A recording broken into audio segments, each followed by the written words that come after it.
Hello friends, so today I visited the National Singapore Museum, which is just over there. It's this big white building. It's a historic building just in the middle of the city, and I learned a lot of things, and I was just about to leave when I walked past this particular little park, which looks quite little but it's really significant. There's a hill that goes up that way. It's got a bit of an escalator, but just in case, you know. Oh wait, no, they're really structured stairs. It's not an escalator. But anyways, this hill is actually really important. This is where the Malaya government ruled Singapore, as it was called in the 14th century.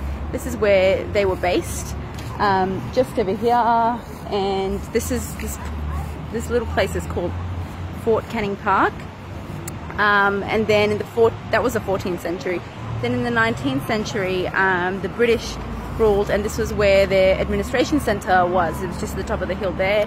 And following that, this was also where the British decided to have their little colony during World War II when the Japanese invaded Singapore. And I actually didn't know, I'm not a very good history student or anything, but I mean, I didn't know that at one point it was Singapore became an independent state in 1965.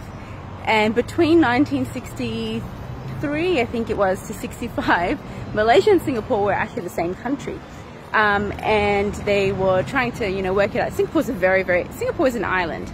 So, look, I'm not good at this stuff, but I just discovered that Singapore is basically a built land.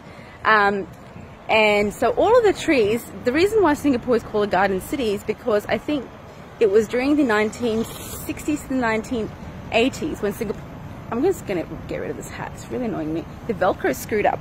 Anyway, so during the 1960s to the 1980s, there was a policy that the government created, and the policy was that they were trying to actually plant trees. So they wanted to have one tree for every citizen of Singapore, which is a pretty great idea, which they were quite successful at doing, which is why there's trees everywhere. And the trees they're not new. They are usually over 10 meters tall. And they're quite significant, broad trees with broad trunks and so forth. So that's why the city has become a garden city, because it was a structured effort, which is really interesting. You need to have foresight, and governments have to have foresight to be able to create sustainable cities and a sustainable ecological environment. I don't even know where I was up to about the Malaya government. Oh yeah, so I didn't know this, but I thought it was really interesting. So at one point, Singapore and Malaysia were the one country that was between 63 and 65. And over the 2 years, there was a lot of issues, political issues, social issues. And so 1965, Singapore became their own independent state. And they started to create their own policies. So from there onwards, they developed social policy to make it wasn't a strict, one-child policy like it was in China, but they created a policy of stop at two, which was their policy of trying to limit the population because it was such a small country. I think this one's automatic. I'm just looking for the buzzer for the green man to go.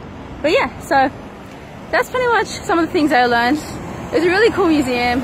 I think museums are really cool because you can do it yourself. And nobody in my family wants to go to museums, so I have to do it myself.